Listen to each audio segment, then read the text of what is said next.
दिखाने के लिए चेहरे पे काला चश्मा लगाए फिरता है, खुद को शाहरुख खान बताते हैं, अपनी पूरे हिंदुस्तान में गुणगान गाते हैं, और जमीनी स्तर पर आकर देखे तो बताइए 5 साल ये एमएलए रहे और सेंट्रल की सीट से अगर इन्होंने आवाम के लिए काम किया होता तो ये सेंट्रल की सीट चुनते, लेकिन इनको मालूम था कि मुसलसल 5 साल इन्होंने कोई काम नहीं किया। अगर खासदार का ये इलेक्शन जीते तो आवाम को ये उम्मीद थी कि कोई लीडर हमारा अगर पार्लियामेंट में जाएगा तो हमारे मुस्तकबिल के लिए बात करेगा, लेकिन मुसलसल वो 5 साल भी निकल गए, कोई ऐसे काम औरंगाबाद के आवाम के लिए नहीं हुए। जो असद साहब, अकबर साहब ये पैगाम लेकर आए थे औरंगाबाद की आवाम से कि जो पार्टी हमारी हैदराबाद में काम कर रही है, मुसलसल हम लोग आपके लिए इत्तेहाद की भीख मांग रहे हैं। अगर औरंगाबाद में आप लोग कामयाब करोगे तो हैदराबाद की जो हम लोग गरीब मुसलमान बच्चों को तालीम देते हैं, उनके अस्पतालों का इंतजाम करते हैं, उनको फ्री में इलाज देते हैं, तो आप बताइए 10 साल की कुर्सी पर बैठकर, 10 साल सियासत की कुर्सी पर बैठकर वो एमएलए रहे, वो एमपी रहे, क्या औरंगाबाद की आवाम के मजलूम बच्चों को एक भी स्कूल मिला? क्या एक भी अस्पताल ऐसा मिला जिससे गरीब मुसलमानों का फ्री में इलाज होया जा सके?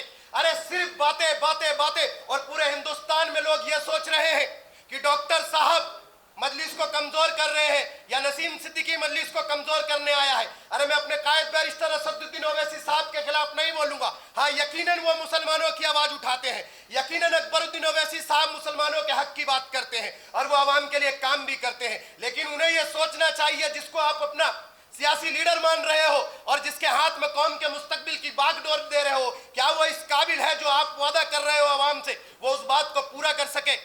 तो मैं यहां पर आया हूं मेरे भाई, मेरे अंदर बहुत जज्बात हैं, मैं बोल रहा हूं क्योंकि मैंने सोचा था कभी शायद मजलिस का दामन नहीं छूटेगा और मैं एक जमात से काम करता रहूंगा। मुझे कोई सियासत की कुर्सी का लालच नहीं है कि मैं जाकर इलेक्शन लड़ने का कोई शौक रखता हूं। अल्लाह ने मुझे जज्बात दिए हैं, एहसास दिए हैं, मिल्लत की फिक्र दी है और मैं इस फिक्र को लेकर हर जगह पर जाता हूं और अल्हम्दुलिल्लाह आवाम मेरी बातों को भी सुनती है। आज मैं यहां पर डॉक्टर साहब समाजवादी पार्टी से हैं, मजबूरी है क्योंकि इलेक्शन लड़ने के लिए एक सिंबल चाहिए होता है और इनको ये सिंबल दिया गया, लेकिन मैं आवाम से और आप लोगों के माध्यम से कहना चाह रहा हूं कि आप लोग भी आवाम के बीच में सवाल रखिए, क्या औरंगाबाद की आवाम इम्तियाज जलील साहब के 10 साल के इस कार्यकाल में खुश है? क्या आवाम के मुस्तकबिल के लिए कोई काम किया गया? सिर्फ अपना चेहरा आगे करने के लिए आप ये बताइए। आज पूरे हिंदुस्तान में डंका पीट रहे हैं कि मैंने नामुसे रिसालत के लिए एहतजाज किया।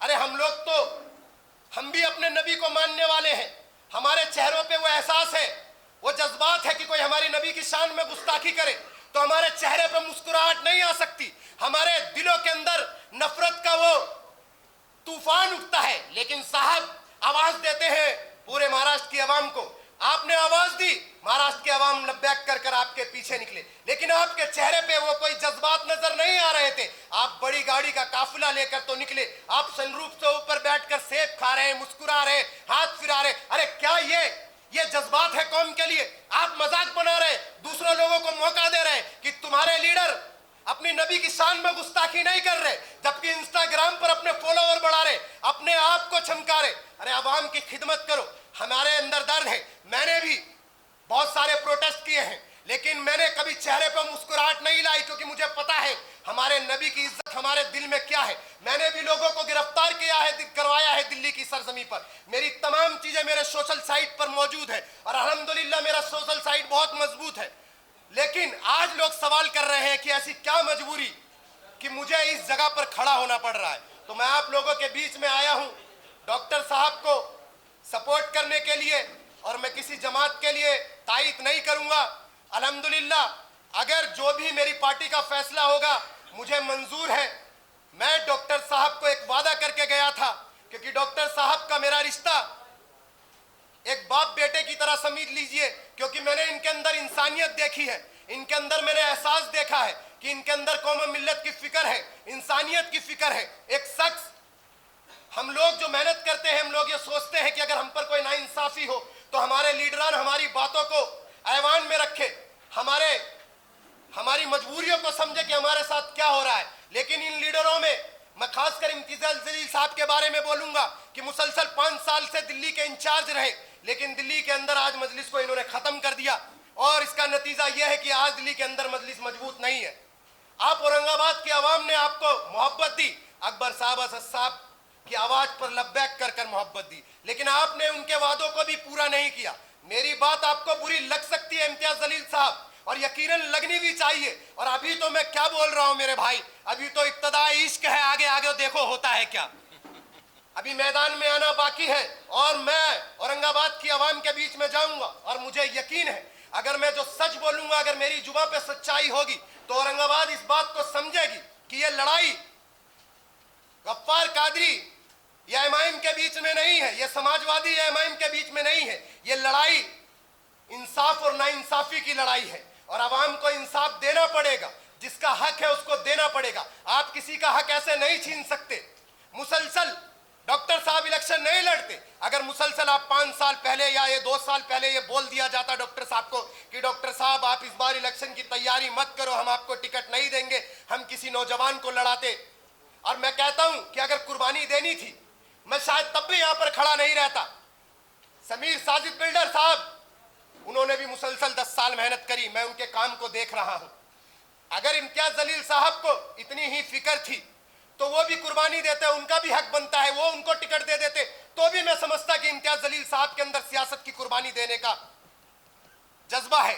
लेकिन नहीं, समीर भाई को भी लॉलीपॉप दे दिया। अब वो क्या करते बेचारे। मैं समीर की इज्जत करता, मैं समीर को समझता, समीर भाई को भी समझना चाहिए ये जो नाइंसाफी आपके साथ हुई है। इम्तियाज जलील साहब स्टेट के प्रेसिडेंट हैं, उनको पता है, और आपको तो मालूम है। आप मीडिया वाले हो, मीडिया वाले को मालूम होता है कब किसकी टीआरपी बढ़ानी, कब किसकी टीआरपी गिरानी। तो इम्तियाज साहब तो बाकायदा मीडिया में काम कर चुके हैं, और उनको मालूम है कि मुझे कब अपनी टीआरपी बढ़ानी है, कब दूसरों की टीआरपी को गिराना है।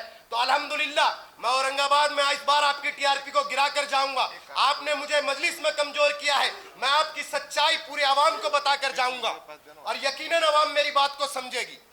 मेरा मकसद सिर्फ औरंगाबाद में आने का यही है मेरे भाई, कि डॉक्टर साहब इलेक्शन लड़ रहे हैं, मैं आपके जरिए आवाम से भी, जब आवाम तक ये चीज जाए, और सोशल मीडिया के लोग भी जो देख रहे हैं, जो अनाप शनाप बातें कर रहे हैं, जो ये कह रहे हैं कि डॉक्टर साहब बिक गए, या डॉक्टर साहब बीजेपी को कमजोर करना है, या डॉक्टर साहब को खरीद लिया गया।